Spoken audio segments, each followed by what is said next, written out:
On Saturday, March 9th, 2024, there was a model railroad, spring flea market, and trade show at the Lakota West freshman campus just north of Cincinnati. I went there pretty early, and I found a few good bargains. There were three big areas this year. This is the first that you see after admission. The cafeteria was also full, but the gym had the most vendors by far.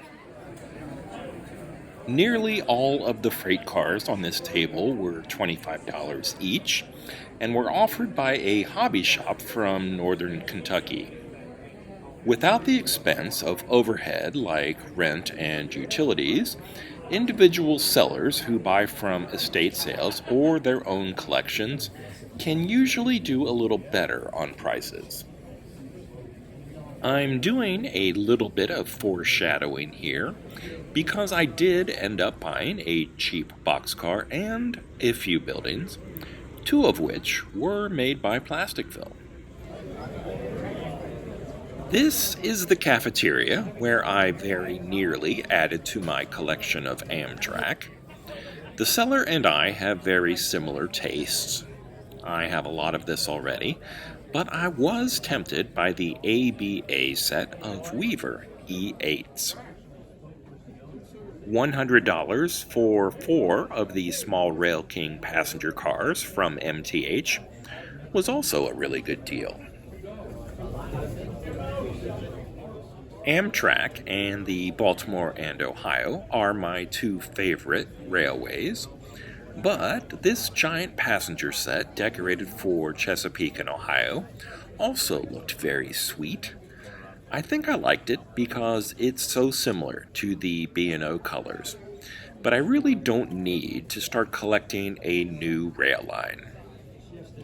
It's mostly MTH, but there are one or two cars from K-Line. There were a lot more HO scale offerings than I've ever seen before at prior train shows, nearly equal to the amount of O gauge for sale.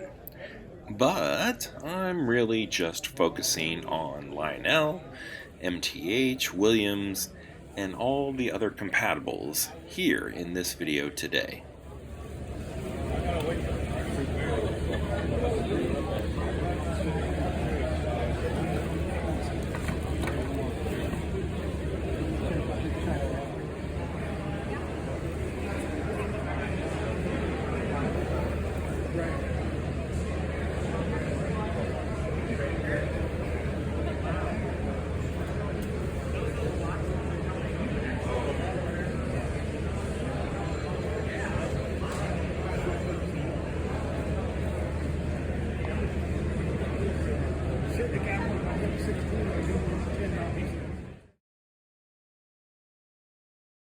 A few weeks ago, I found a vintage Plasticville switch tower, complete with its original box at a train show in Milford.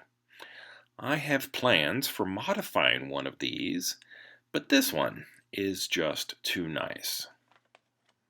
Now this one, on the other hand, had been partially glued together and then taken apart. It is missing the steps and one door, but for some reason, it came with 2 roof sections, which is perfect for my future project. Interesting footnote, they were both priced at $5. So there are just a few chipped edges, and the one door that came with it is missing a small hinge pin that became broken and lost. But this will do nicely for what I have in mind. Yes indeed, it's just about perfect.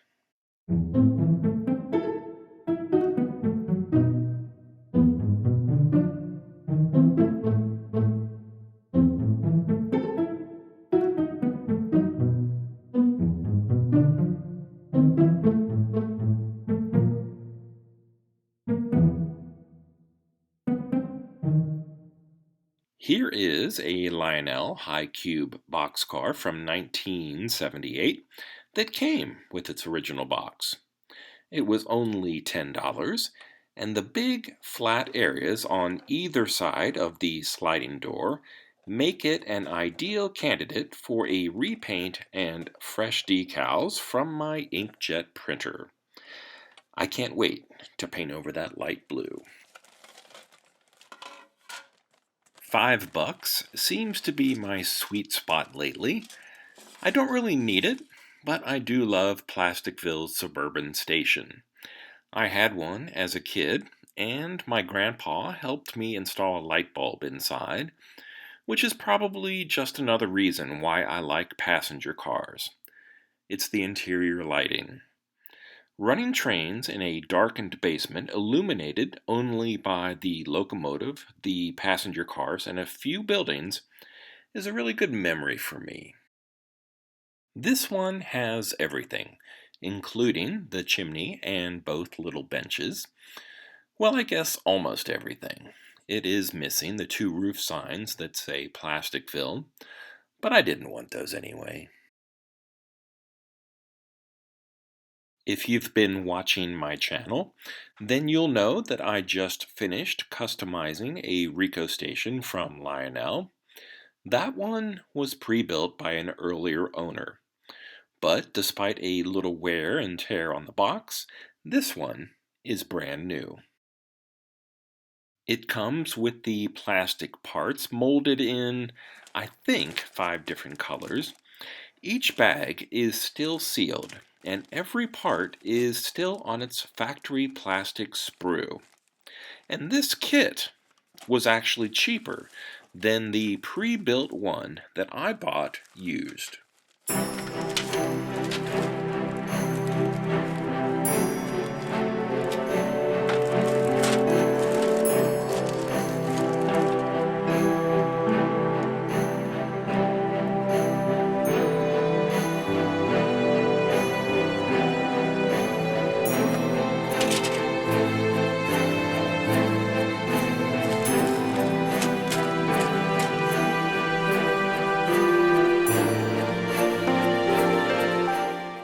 The Rico station had a price tag of $25 on the box.